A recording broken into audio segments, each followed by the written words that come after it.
ബാലസാഹേബ് താക്കറെ ഒരു കാലത്ത് മറാഠി മണ്ണ് അടക്കി ഭരിച്ച രാഷ്ട്രീയ നേതാവ്, ശിവസേനയുടെ സ്ഥാപകൻ.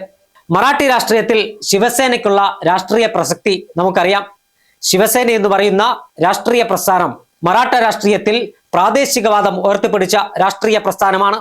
തീവ്ര ഹൈന്ദവ നിലപാട് ഉയർത്തിപ്പിടിച്ച രാഷ്ട്രീയ പ്രസ്ഥാനം. ബാലസാഹേബ് താക്കറെയുടെ, അതായത് ബാൽ താക്കറെ എന്ന ആരാധകർ കരഘോഷത്തോടെ വിളിക്കുന്ന ബാലസാഹേബ് താക്കറെയുടെ മരണത്തോടുകൂടി ശിവസേനയുടെ പഴയ പ്രതാപം നഷ്ടപ്പെട്ടു എന്ന് പലരും പറഞ്ഞു.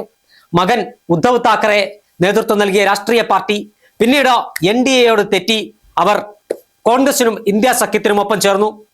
അവിടെ BJP പണി തുടങ്ങി. BJP ഉദ്ധവ് താക്കറെയുടെ ശിവസേനയെ പിളർത്തി. ഏക്നാഥ് ഷിൻഡെ എന്ന ശിവസേനയിലെ രണ്ടാമത്തെ നേതാവിന്റെ നേതൃത്വത്തിൽ ആ പാർട്ടി പിളർന്നു. അതിനുശേഷം ഏക്നാഥ് ഷിൻഡെയും ഉദ്ധവ് താക്കറെയും തമ്മിൽ രൂക്ഷമായ പോര് ആരംഭിച്ചു. കഴിഞ്ഞ ലോക്സഭാ തെരഞ്ഞെടുപ്പിൽ സാമാന്യം ഭേദപ്പെട്ട വിജയം നേടാൻ ഉദ്ധവ് താക്കറെ വിഭാഗം ശിവസേനയ്ക്ക് കഴിഞ്ഞു. 9 MP-മാരാണ് ശിവസേനയ്ക്ക് ഇപ്പോൾ ഉള്ളത്. അതായത് ഉദ്ധവ് താക്കറെ പക്ഷത്തിന് ഇന്ത്യ സഖ്യത്തിനോടൊപ്പം നിൽക്കുന്ന വിഭാഗത്തിനുള്ളത്. സഞ്ജയ് റാവത്താണ് അവരുടെ ലോക്സഭയിലെ നേതാവ്.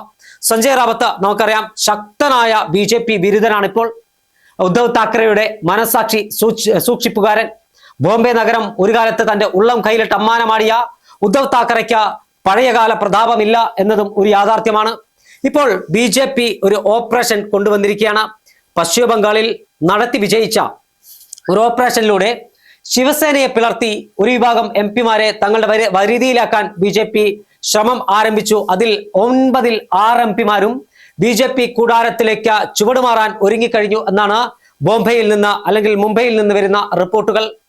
എന്തായാലും ഉദ്ധവ് താക്കറയ്ക്ക് ഭരണമില്ല, സംസ്ഥാനത്തും ഭരണമില്ല, കേന്ദ്രത്തിലും ഭരണ സ്വാധീനമില്ല, പഴയ പോലെയുള്ള പ്രതാപമില്ല. അത് മുതലെടുക്കുകയാണ്. അത് മുതലെടുത്ത രാഷ്ട്രീയ നീക്കമാണ് BJP നടത്തുന്നത്. ഏക്നാഥ് ഷിൻഡെ പക്ഷത്തേക്ക് ഈ MP-മാരെ കൊണ്ടുവരാനുള്ള ഒരു നീക്കമാണ് BJPയുടെ ഭാഗത്തുനിന്നുണ്ടാകുന്നത്. അതിന് പ്രധാനപ്പെട്ട കാരണം കഴിഞ്ഞ പാർലമെന്റ് സമ്മേളനം രാജ്യം ഉറ്റുനോക്കിയ വനിതാ സംവരണ ബില്ല് പാർലമെന്റിൽ പാസ്സാകാതിരിക്കാനുള്ള കാരണം BJPക്ക് NDAക്ക് 3-2 ഭൂരിപക്ഷമില്ലാത്തതാണ്. BJPക്ക് 3-2 ഭൂരിപക്ഷമില്ലാതെ ഉഴലുന്ന സാഹചര്യത്തിൽ, ബില്ല് പാസ്സാകാതെ നരേന്ദ്രമോദി പ്രധാനമന്ത്രി നാണം കെട്ട ഒരു സാഹചര്യത്തിൽ അന്ന് BJP ഉറപ്പിച്ചതാണ് ഈ സർക്കാർ അധികാരത്തിൽ നിന്ന് പോകുന്നതിന് മുമ്പ് വനിതാ സംവരണ ബില്ല് പാർലമെന്റിൽ പാസ്സാക്കും. അതിന് ഏത് വിധേനയും എന്തു നിലപാടും സ്വീകരിക്കും. അതിന്റെ ആദ്യപടിയായാണ് തൃണമൂൽ കോൺഗ്രസിനെ അടർത്തിയത്. 28 MP-മാരിൽ 20 MP-മാരെ NDA ക്യാമ്പിൽ എത്തിക്കാൻ കഴിഞ്ഞു. 9 ശിവസേന MP-മാരിൽ 6 പേരെ തങ്ങളുടെ പാളയത്തിൽ എത്തിക്കാൻ ഏറെക്കുറെ ശ്രമം വിജയിച്ചു കഴിഞ്ഞു. മറ്റൊന്ന് തമിഴ്നാട്ടിലെ DMK-യാണ്. DMK-യെ മുഴുവനായി NDA ക്യാമ്പിലേക്ക് എത്തിക്കാനുള്ള നീക്കം ആരംഭിച്ചു. അതൊരു പരിധിവരെ വിജയിച്ചു എന്നാണ് മനസ്സിലാക്കാൻ കഴിയുന്നത്. പിന്നീട് ഉത്തർപ്രദേശിൽ നിന്നുള്ള അഖിലേഷ് യാദവിന്റെ സമാജ്വാദി പാർട്ടിയുടെ ചില MP-മാരെ നോട്ടമിട്ടിട്ടുണ്ട്. മറ്റു ചില പ്രാദേശിക രാഷ്ട്രീയ പാർട്ടികളെ, ചെറു രാഷ്ട്രീയ പാർട്ടികളെ MP-മാരെ കൂടി നോട്ടമിട്ടിട്ടുണ്ട്. അങ്ങനെ ഇവരെല്ലാം എത്തുകയാണെങ്കിൽ NDAക്ക് 3-2 ഭൂരിപക്ഷം നേടാൻ വേണ്ട 52 സീറ്റ് കൂടി എണ്ണം കൂടി തയ്ക്കാൻ കഴിയുമെന്ന ഉറച്ച ആത്മവിശ്വാസമാണ് BJP ക്യാമ്പ്, NDA ക്യാമ്പ് പങ്കുവെക്കുന്നത്. അതിന്റെ ഭാഗമായിട്ടാണ് ശിവസേനയെ നാമാവിശേഷമാക്കുന്നത്.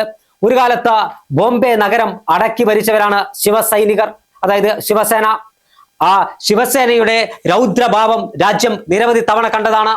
പ്രാദേശിക വാദമുയർത്തി മറാഠ രാഷ്ട്രീയം ഉയർത്തിപ്പിടിച്ച ബാലസാഹേബ് താക്കറെയുടെ, അതായത് ബാൽ താക്കറെയുടെ ശിവസേന ഇന്ന് നശിച്ച് നാമാവശേഷമാകുന്ന ഒരു സാഹചര്യത്തിലൂടെയാണ് പോകുന്നത്. കേന്ദ്ര ഭരണത്തിന്റെ സ്വാധീനം, സംസ്ഥാന ഭരണത്തിന്റെ സ്വാധീനം, പണം, മണി പവർ, മസിൽ പവർ രാഷ്ട്രീയം ശിവസേനയുടെ അടിവേരറുക്കാൻ BJP ഉപയോഗിക്കുകയാണ്. അതിനുവേണ്ടി ഉദ്ധവ് താക്കറെയുടെ മുൻ സഹപ്രവർത്തകനായ, ഇപ്പോൾ ഉദ്ധവ് താക്കറെയുടെ ഏറ്റവും വലിയ ശത്രുവായ ഏക്നാഥ് ഷിൻഡെയാണ് ഉപയോഗപ്പെടുത്തിയിരിക്കുന്നത്. സഞ്ജയ് റാവത്ത് BJPയുടെ ഏജന്റാണ്. ഈ ബാക്കിയുള്ള ശിവസേന, അതായത് സഞ്ജയ് റാവത്തും ഉദ്ധവ് താക്കറെ അടക്കമുള്ളവർ കോൺഗ്രസിൽ ലയിക്കാൻ പോകുന്നു എന്നാണ് ഇവർ പറഞ്ഞുകൊണ്ടിരിക്കുന്നത്. ബാലസാഹേബ് താക്കറെയുടെ, ബാൽ താക്കറെയുടെ സ്വപ്നങ്ങൾക്ക് വിരുദ്ധമായി കോൺഗ്രസിൽ ലയിക്കാൻ പോകുന്ന ശിവസേനയിൽ ഇനി നിങ്ങൾ നിൽക്കരുത്, നിങ്ങൾ ഞങ്ങളുടെ കൂടെ വരൂ എന്നാണ് MP-മാരോട് പറഞ്ഞിരിക്കുന്നത്. എന്തായാലും ശിവസേന എന്ന രാഷ്ട്രീയ പാർട്ടിക്ക് ഏകദേശം അതിന്റെ അസ്തമനത്തോട് അടുത്തിരിക്കുന്നു. NDA ആ പാർട്ടിയെ കൂടി BJP പിളർത്തിയെന്ന് തന്നെയാണ് മഹാരാഷ്ട്രയിൽ ലഭ്യമാകുന്ന വിവരം.